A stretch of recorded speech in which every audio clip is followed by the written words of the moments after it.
Tai esu Ieva Zasimauskaitė, mokausi ir esu dainininkė turbūt. Mano nuomonė apie kosmetikos ingredientų testavimą su gyvūnais, žinoma, yra neigiama. Aš dėl to ir tapau vegetarė, nes pradėjau nesuprasti, kaip aš galiu valgyti tą gyvūną. Tai to labiau aš nesuprantu, kaip gyvūnas miršta tam, kad mes būtume gražūs.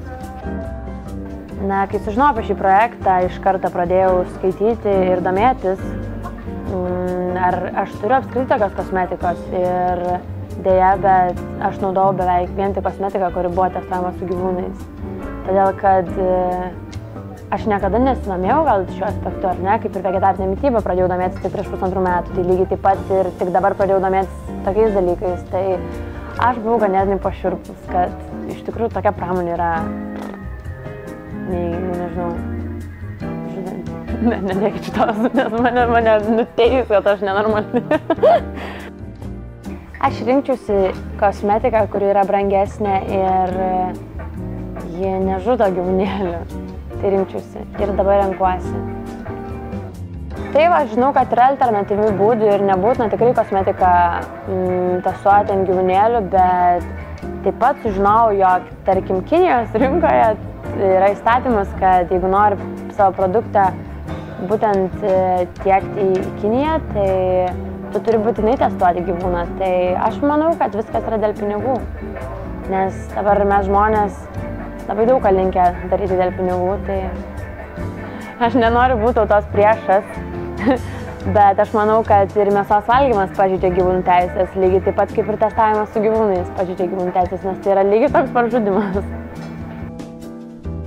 Aš nežinau, su kokiais gyvūnais yra atliekami kosmetiniai bandymai, bet tai neturi jokios reikšmės. Aš auginu namuose šunį ir kačiuką.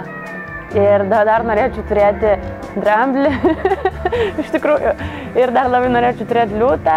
Ir apskritai, jeigu galėčiau, tai turbūt gyvenčiau zoologijos sode, nes labai myliu gyvūnus. Aš manau, kad atsakinga kosmetika projektas yra labai reikalingas šiuolaikiniam žmogui ir apskritai visuomenė. Ir aš labai tikiuosi, kad nors vienas, nežinau, skaitantis apie šį projektą ar žiūrintis interviu, susimastys, bent jau susimastys. O kai susimastai, dažniausiai po kiek laiko ateina ir suvokimas, kad kažką darau ne taip. Aš labai mums visiems linkiu, kad mes gyvenime ne tik gal tenkintume savo jusles ir darytume tai, kas mums labai patinka, bet pagalvotume, kad kitas žmogus ar gyvūnas irgi jaučia ir kad tai mes žmonės, kurie turime intelektą ir galime mąstyti. Tai aš labai linkiu visiems susimastyti.